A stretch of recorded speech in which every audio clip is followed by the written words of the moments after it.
सर्वसुगन्धसुलेपितलिङ्गं बुद्धिविवर्धनकारणलिङ्गं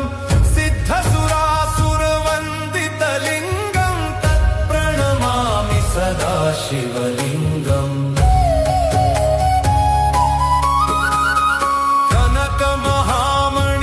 कनकमहामणिभूषितलिङ्गं फणिपतिवेष्टितशोभितलिङ्गं दक्षसुयज्ञविनाशनलिङ्गं तत्प्रणमामि सदा शिवलिङ्गम्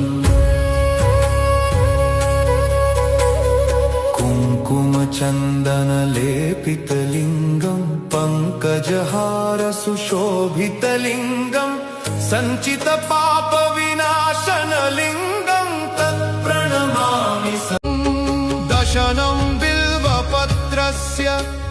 दशनं पापनाशनम्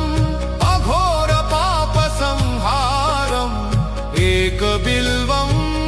शिवार्पणम्